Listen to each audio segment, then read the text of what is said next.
তোমরা এই ভগবত চরণে যে আশ্রয়, এই আশ্রয়টি আমরা মনে প্রাণে গ্রহণ করি যে ভগবানের চরণ আশ্রয় হবে, কিন্তু কে দেবে আশ্রয়? কে আমাকে ফিরাবে এই পথ থেকে? এই পথ থেকে ফেরানোর জন্য বলি, দেখুন, আশ্রয় তিনিই দেবেন। সাধুগুরু বৈষ্ণব কৃপা করে আশ্রয় করে দেবেন। মহাদ্বাদশী, এখন এই ব্রতের দিনে একটু নিশি জাগরণ, একটু হরি কথা হরিবাসর করতে হয়। আপনাদের বসিয়ে রাখার কৌশলে বলছি না, এটা আছে, আপনারা জানেন যে ব্রতের দিনে একটু নিশি জাগরণ, একটু সাধু সঙ্গ হরিবাসর অবশ্যই করতে হয়। ব্রত মানে না খেয়ে থাকা শুধু নয়, ব্রত মানে শুধু একটা দিন পার করা নয়, ব্রত মানে আজকে 3টে কাজ করতে হয়: হরিবাসর, একটু নিশি জাগরণ, একটু ভগবত কথা শ্রবণ কীর্তন। তো আসুন আমরা এই ভগবত চরণে যে আশ্রয়, এই আশ্রয়টি আমরা মনে প্রাণে গ্রহণ করি যে ভগবানের চরণ আশ্রয় হবে, কিন্তু কে দেবে আশ্রয়? কে আমাকে ফিরাবে এই পথ থেকে? এই পথ থেকে ফেরানোর জন্য বলি, দেখুন, আশ্রয় তিনিই দেবেন।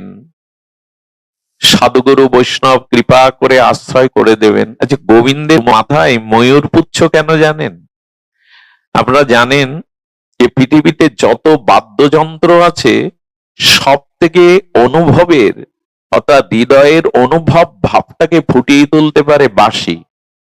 সব যন্ত্র হাতে পায়ে বাজানো হয়, কিন্তু বাঁশিটা কেবল অধরেই বাজানো হয়। কেন জানেন?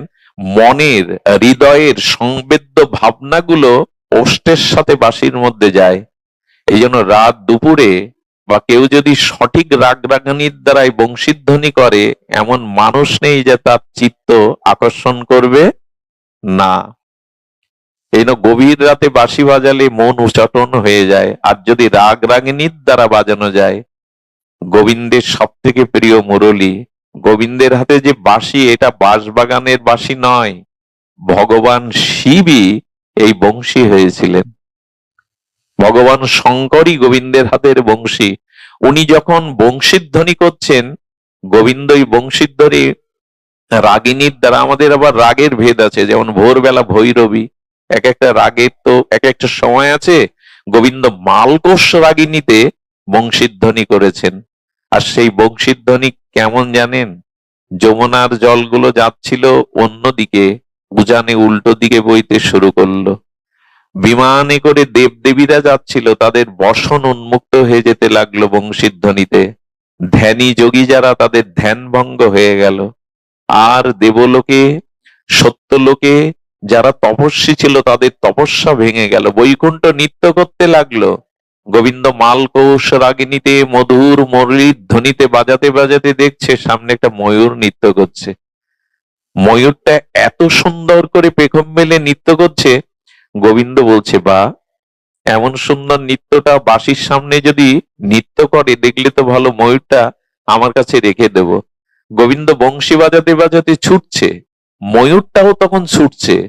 ছুটতে ছুটতে যমুনা পুলিনের ওখানে দাঁড়িয়ে গোবিন্দ দাঁড়িয়ে পড়েছেন। কারণ কি জানেন? ময়ূরটা রাধারানীর, রাধারানীর কাছেই ছুটে যাচ্ছে, গোবিন্দকে ধরা দেবে না বলে।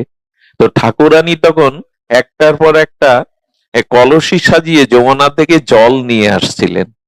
রাধারানীর ময়ূরটা নৃত্য করতে দেখে, ময়ূরটা এমন করে নাচে না, কে কে এমন করে নাচাচ্ছে আমার ময়ূরটাকে? সেই ময়ূরের নৃত্য বিমোহিত হয়ে রাধারানীর চোখ সামনে পড়েছে। বাঁশির সুর শুধু এত মধুর না, বাঁশিওয়ালা আরো মধুর। যেই গোবিন্দের দিকে দৃষ্টি দিয়েছে, কি বলবো, গোবিন্দের অঙ্গ শ্যামল বরণ শোভা দর্শন করে পীতবরণ, সঙ্গে সঙ্গে ওই মটকা থেকে জলগুলো পড়ে রাধারানীর অঙ্গ ভিজে গেছে। ওই ভেজা অঙ্গে রাধারানী যেই দৃষ্টি দিয়েছে, শ্যামল অঙ্গে পীতবরণধারী মুরলীধারী শ্যাম সুন্দরের দিকে, ওই দৃষ্টি দেওয়ার সাথে সাথে লজ্জিত হয়ে রাধারানী ছুটে চলেছেন। আর গোবিন্দ বিমোহিত হয়ে রাধারানীর ওই যাওয়ার পথ দেখে দেখে ময়ূরটা রাধারানীর পিছু নিয়েছে। যেতে যেতে ময়ূরের একটা পেখম আনন্দে নৃত্য করতে করতে ওখানে পড়েছিল। ওই পেখমটা বুকে তুলে নিয়ে বলল, তোর কারণেই আজ প্রেমময়ী দর্শন পেলাম, তোর তোর কারণেই প্রেমময়ীর দর্শন পেলাম, তাই তোকে আমি আমার মাথার মুকুট করে রাখবো। সেই থেকে ময়ূর পিচ্ছটা তিনি মাথার মুকুট করে রেখেছিলেন। আচ্ছা, গোবিন্দ পীতবরণ কেন পরেছেন জানেন? হলুদ বরণটা রাধারানীর অঙ্গ কান্তি, ওইটা ধারণ করেছেন। আর নীলম্বরী শাড়ি পরেছেন রাধারানী। গোবিন্দের গা নীলাভ, সেই শ্যাম নীলাভ অঙ্গটা, ভাবনাটা যাতে আমার সঙ্গে মিশে থাকে, এই জন্য নীলম্বর আর ইনি পীতম্বর পরেছেন। তো এই যে শ্রীগোবিন্দ চরণে আশ্রয় কে দিয়ে দেবে, ছোট্ট একটা সাধুর ঘটনা বলেই আজকের পাঠ বিশ্রাম। অপূর্ব এই ঘটনাটা আমাকে খুব হৃদয়ে নাড়া দেয়। এমন সাধুর কৃপা কবে হবে? আপনাদের মনে পড়ে শ্রীধাম বৃন্দাবনে গিরিরাজ গোবর্ধন পরিক্রমা মার্গে যারা যান, ওখানে শ্রীনাথজির মন্দির আছে। বৃন্দাবনে যে কটি বিগ্রহ সাক্ষাৎ প্রকট হয়েছিল, তাদের মধ্যে সুপ্রাচীন এই শ্রীনাথজির বিগ্রহ। একটু ধ্যান দিয়ে শুনুন। এই শ্রীনাথজি সাক্ষাৎ প্রকট ভগবান। এই শ্রীনাথজির মন্দিরে সেবা করতেন এক সময় কৃষ্ণদাস। এই কৃষ্ণদাস কেমন সেবা করতে জানেন? সেবাকে আমরা জানি পরিপাটি সেবা। প্রতিদিন 56 ব্যঞ্জন দিতেন। কয় ব্যঞ্জন? 56 ব্যঞ্জন। নিত্য শৃঙ্গার করতেন। আর এই অর্থ সাধু হয়েও কোথায় পেতেন জানেন? ভগবানকে বলেছিল, তুমি বিশ্বেশ্বর, তুমি আনন্দময়, তুমি পরম, তোমাকে সাজাতে, তোমাকে ভোগ দিতে সর্বোত্তম দিতে চায়। তাই ভগবানের ইচ্ছায় ভগবানকে শয়ন দিলে, মন্দিরে যখন জাগরণ করতো ভোরবেলা, ভগবান নিজের চরণের কাছে 6টা স্বর্ণ মুদ্রা রাখতেন প্রতিদিন। আর ওই 6টা স্বর্ণ মুদ্রা নিয়ে উনি দিল্লিতে, বৃন্দাবন তখন গভীর অরণ্য, দিল্লিতে আর আগ্রাতে তখন বড় বাজার ছিল, ওইখান থেকে বেলগাড়ি, ঘোড়ার গাড়ি, গরুর গাড়ি ভর্তি করে 56 ভোগ প্রতিদিন দিতেন। নব নব বস্ত্র, নব নব প্রসাধনী আনতেন। আমরাও তো বাজার করি ভগবানের জন্য প্রসাধনী, ভগবানের জন্য মূল্যবান কোন শীতের পোশাক, এগুলো কিনি তো। দেখুন ভালোবাসা কেন জন্মায় পুত্র কন্যার প্রতি। আমি তাদের জন্য কিছু করি, তাদের সুখের জন্য, সেবার জন্য কিছু নিয়ে যায়, তারাও আমাকে স্নেহ মমতা দেয়, এইভাবেই তো ভালোবাসা তৈরি হয়। তেমনি ভগবানকে দিতে দিতে, সেবা করতে করতে, সাজাতে সাজাতে, তার কথা মনে করতে করতেই তো তার প্রতি প্রীতি আসবে, আকর্ষণ আসবে। এখন আমার কি মনে পড়ে বাজারে গেলে আজকে কিছু নিয়ে যায় গোপালের জন্য? এই শীতে এই পোশাকটা তাকে মানাবে ভালো। কৃষ্ণদাস ওই করতেন। আগ্রা কোথায়? বৃন্দাবন থেকে আগ্রা। আর যেতেন তিনি দিল্লিতে। একবার দিল্লিতে গেছেন, সমস্ত সবজি আদি, প্রসাধনী আদি কিনে বেলগাড়িতে চড়িয়ে দিয়েছেন ভালো কাপড়ের খোঁজে, শ্রীনাথজিকে ভালো পোশাক তৈরি করে দেবে। বৃন্দাবনে এখনো, রাধাকুণ্ডে এখনো 7 দিনে 7 রকমের পোশাক পরানো হয়। দেখুন ভগবান অনেক দিয়েছেন আপনাকে। আচ্ছা, যে মায়েরা, যে বাবারা 20-30টা কাপড় আলমারিতে রেখেছেন, ওগুলো এখন বিক্রি করা যাবে? অনেক পুরনো, পড়তে পড়তে রেখে দিয়েছেন সাজিয়ে। এমনি হয়তো কাউকে দিয়ে দিতে পারেন, কিন্তু বাজারে উপযুক্ত দামে বিক্রি, পুরাতন হয়ে গেছে, ব্যবহার করেছেন। এটা একটা 60 বছরের বৃদ্ধের কিডনির দাম কত জানেন? ভালো থাকলে ওটা নষ্ট হয় না। ভগবানের দেওয়া জিনিসের মহিমা দেখুন। ওই কিডনিটা আপনি 2 লাখ টাকা বেচতে পারবেন। লিভারের 1 অংশ 1 কোটি টাকা দিয়েও কেনার লোক আছে, হাফ অংশ, ওটা নষ্ট হয় না 70 বছরেও। ভগবানের দেওয়া যে বস্তু, অনেকেই বলে দেয়া নষ্ট হয় না, তো মানুষের তো হার্টের রোগ হচ্ছে কেন এখন? আপনি একটা কথা খুব মন দিয়ে শুনুন। ভগবান আমাদের মধ্যে যে বস্তুগুলো দিয়েছে, তার যদি দুর্ব্যবহার না করতেন, অতিরিক্ত ভোগ না করতেন, একটা হার্ট 300 বছরেও নষ্ট হতো না। আমাদের চোখ, এই চোখটা যদি অন্ধকে দান করে দেন, সেও সারা জীবন এই চোখেই দেখতে পারবে। ভগবানের সৃষ্টি বস্তুগুলো, ওই পুরানো কাপড় 10 বছর পরে ওর আর মূল্য নেই, কিন্তু 60 বছরের একটা কিডনি, একটা লিভার, তার মূল্য দিয়ে দেবে, ওগুলো নষ্ট হয় না। আমরা শরীরের প্রতি ভোগের দ্বারা এত অত্যাচার করি, ওই জিনিসগুলো আমরাই নষ্ট করি। মনে যদি কুচিন্তা কুভাবনা না করতেন, পরের সর্বনাশের চিন্তা না করতেন, অপরের উন্নতি দেখে যদি হৃদয়ে জ্বালা না হতো, হার্ট 300 বছর ভালো থাকতো। আমরাই তো নষ্ট করি। হৃদরোগ, হৃদরোগ মানে কি? আমাদের এই কামনা বাসনা হৃদয়ের, এগুলি রোগ।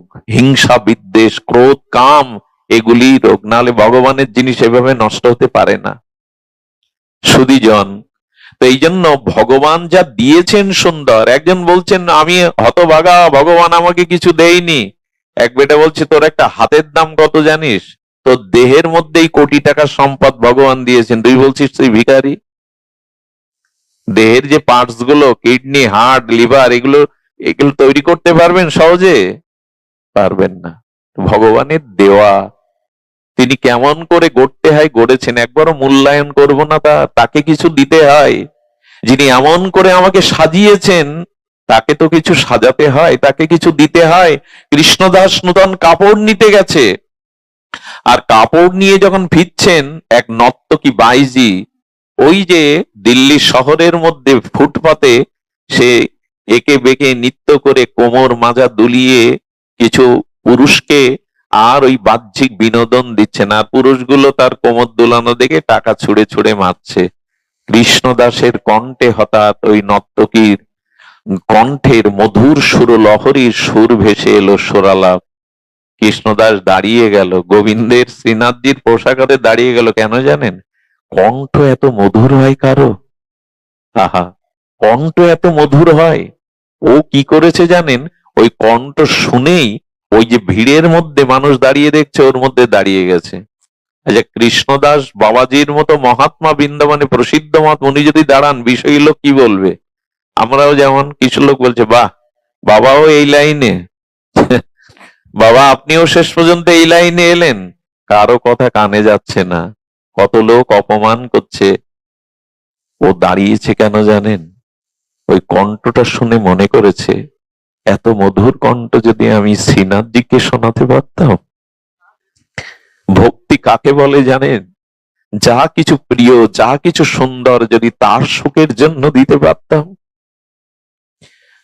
কণ্ঠটা শুনে ও কে, ও নর্তকী, ও বাজারে নৃত্য করছে এ ভাবনা নেই, কণ্ঠটার সৌন্দর্যে মনে করছে শ্রীনাথজিকে যদি এই কণ্ঠে একটু গান শোনাতে পারতাম। এই হলো ভক্তির মহিমা। সবাই টাকা ছুড়ে দিয়ে চলে গেল। একজন পতিতাকে বলছেন তোর ভাগ্য, আর সামনে কে দাঁড়িয়ে আছে দেখ, দিব্য মহাপুরুষ কৃষ্ণদাস বাবাজি দাঁড়িয়ে। বলে বাবা তুমি আমার দিকে এভাবে তাকিয়ে আছো কেন, তোমার এখানে কি কাজ? বলল তোমাকে একজনকে গান শোনাতে হবে। কে সে? বলে আমার বন্ধু। বলে তোমার বন্ধুকে গান শোনালে কি দেবে, টাকা দেবে তো? বলেন আমার বন্ধুকে যদি সুর সঙ্গীতের দ্বারা আনন্দ দিতে পারো, পৃথিবীর কারো ক্ষমতা নেই, রাজা বাদশারও নেই যে এত কিছু ভরিয়ে দেবে তোমায়। ও মনে করেছে তাহলে শেঠ, ওর বন্ধু মনে হয় শেঠ খুব ধনী, আমি রাজি আছি, আমি তাকে শোনাবো, রাজি আছি। সঙ্গে সঙ্গে একটা গাড়ি করে দিলেন, একটা চিঠি লিখে ঠিকানা দিলেন। ওর সাথে তো যাবেন না, গিরিরাজ গোবর্ধনে গিয়ে এই ঠিকানা দিলে তোমাকে তার একটা ঘর দিয়ে দেবে, আমি পরে আসছি। সুধীজন, ওই ঘরে থাকলো। কৃষ্ণদাস ওর জন্য কি করেছে জানেন? ওর জন্য শাড়ি কিনে এনেছেন, গেরুয়া রঙের শাড়ি। ওর জন্য বৃন্দাবনের রজ এনেছেন, তিলক এনেছেন।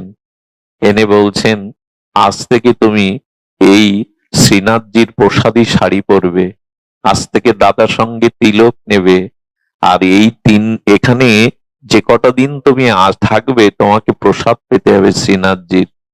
এই দেখুন, 3 দিন ব্রজে বাস করালেন, 3 দিন রাধারানীর প্রসাদী কাপড় পরালেন, হ্যাঁ, আর 3 দিন তিলকমালা করে বললেন যে গান শোনাতে হবে তোমার গান নয়, আমি লিখে দেব, সুর করে দেব, এই গান প্রস্তুত করে শোনাতে হবে আমার বন্ধুকে। দেখুন, শুদ্ধ ভক্তের সান্নিধ্যে সাধু সঙ্গে যদি যান, 3 দিন ব্রজবাস করালেন, 3 দিন প্রসাদ পাওয়ালেন, 3 দিন তিলক করে দিলেন, তার মনে শুদ্ধতা আসতে আর দেরি হয়? মহাজনের এই পদ পদাবলী এগুলো কীর্তন করলে ভোরবেলা আগে মায়েরা উঠে কীর্তন করত। একবার এক 6 মাসের বাচ্চাকে আমাদের পদাবলী শোনাচ্ছেন এক ঠাকুমা। আমি প্রশ্ন করেছিলাম, ওকে শোনাচ্ছ কেন? বলল, ওর কানের মধ্যে দিয়ে ভগবানের এই সঙ্গীতটা যদি যায়, ওর চিত্ত ভগবানের জন্য ব্যাকুল হবে। এই শব্দগুলো, সুরগুলোই ওর মঙ্গল করবে। এই জন্য সাধু কি করেন? সাধু তার মতো করে গড়ে নেন তার কৃপায়। আর শ্রীনাথজিকে বলছে, ক্ষমা করে দাও, ও তো মানুষ, ও তো তোমার সন্তান, ওর সমস্ত চিত্তের দুর্বাসনা তুমি মুছে দাও, ওকে কৃপা করো। ও তোমাকে সঙ্গীত শোনাতে এসছে। 3 দিন বাদে পায়ে নূপুর আলতা দিয়ে তাকে সুন্দর গোপী বেশে সাজিয়ে বলেন, আপনার সেই বন্ধু কোথায়, শেঠ কোথায়, যাকে আমি শোনাবো? শ্রীনাথজির মন্দিরের দুয়ার খুলে ভগবানকে দেখিয়ে বলছে, এই আমার বন্ধু, এই আমার শেঠ, ওকে শোনাও। সেবা কাকে বলে দেখুন। প্রতিটা এই বাইজি তখন বলছেন নর্তকী, মূর্তিকে আমি শোনাবো? এই জন্যই আমাকে প্রস্তুত করে এখানে এনেছেন? ভালো করে তাকিয়ে দেখো, ও মূর্তি না, সাধুর কৃপা হয়েছে তো, ব্রজে বাস হয়েছে তো। বলে আরেকবার তাকিয়ে দেখো, সে মূর্তি না। ভগবানের কাছে প্রার্থনা করে দিলেন, ওকে এনেছি।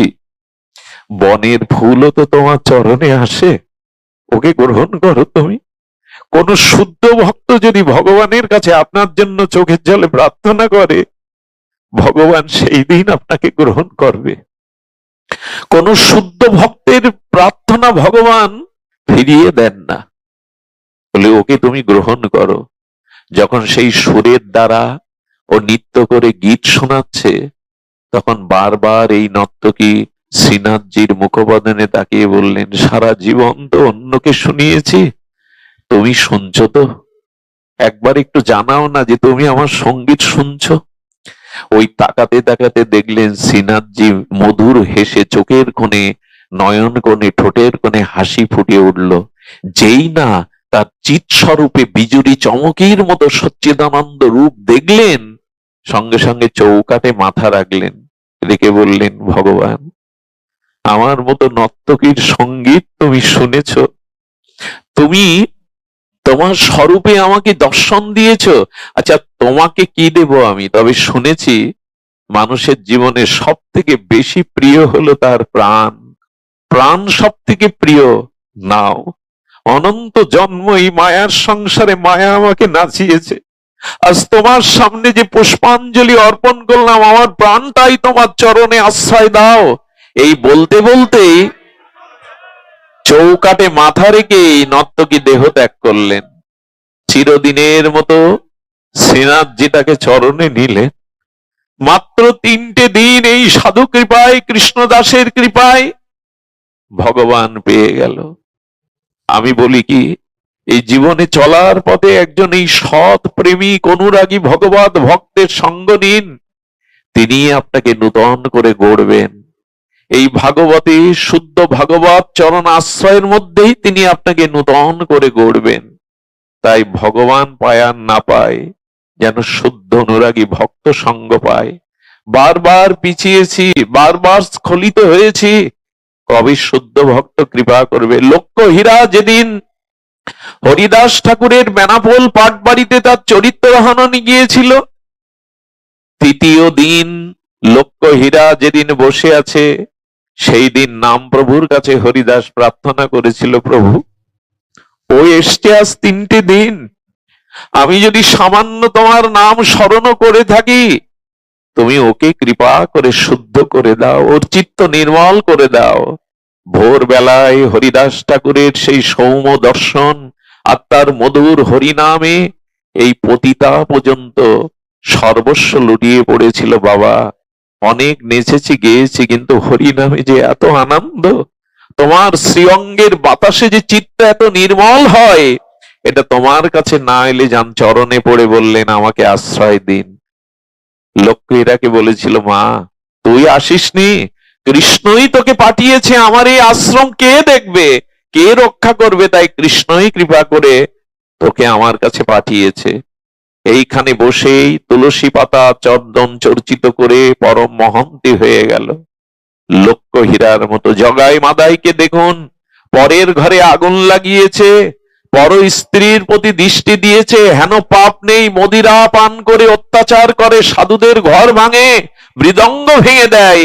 সেই জগাই মাদাইকে নিতাই চাঁদ রুধির ঝরিয়ে কৃপা করে বললেন, ওরে জগাই মাদাই শোন, একদিন তোদেরকে দেখলে মানুষ গঙ্গা স্নান করে ঘরে ঢুকতো পবিত্র হবে বলে, আমি তোদের এই গৌর প্রেম হরিনাম প্রেম দান করছি।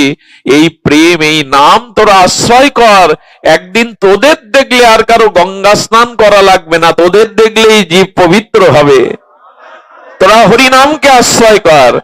এই তো মাত্র 550 বছর আগে এই নদিয়া নবদ্বীপেই জগাই মাদাইকেও বিনা অস্ত্রে, এবার অস্ত্র ধরেননি নিতাই চাঁদ মহাপ্রভু, এবার প্রেম দিয়ে নাম দিয়ে তাদেরকে শোধন করলেন, পরম পরম সাধু করলেন। এই মাদাই কি করতো জানেন? নিত্যানন্দের কলসি ভেঙে যে রক্ত ঝরায়, সেই মাদাই আজকে সরোদনী গঙ্গায় ঘাট করেছিলেন, এখনো মাদায়ের ঘাট নামটা আছে। ওই ঘাটে বসে লক্ষ্য হরিনাম করতেন, আর যত মানুষ আসতেন চরণ ধরে ক্ষমা করতেন, পূর্বে যদি কোনো অপরাধ করি ক্ষমা করে দিও। এই দৈন্য মহাপ্রভুই শিখিয়েছেন এই প্রেম। জগাই মাদাইকে কংসকে যেমন বধ করেছিলেন, রাবণকে কুম্ভকর্ণকে এবে অস্ত্র না ধরিলা, প্রাণে কারো না মারিলা, চিত্ত শুদ্ধি করিল সবারে। মহাপ্রভু অতি করুণা এনে নিতাই চাঁদ অতি করুণার আর্দ্র হয়ে আমাদের অসুরত্বকে নাশ করে প্রেম দিলেন। সেই নিতাই চৈতন্যের নাম ভাগবত ধর্ম গ্রহণ করে আমরাও যেন প্রেম প্রাপ্তির পথে এগিয়ে যেতে পারি। তিনি ছাড়া তো আমাদের কেউ নেই। আমি আবারও আমার বিলম্বের কারণে আপনাদের চরণে ক্ষমা প্রার্থনা করে আজকের মতো সবার সুমঙ্গল মাঙ্গলিক ভক্তি প্রার্থনা করে এখানেই হরিকথা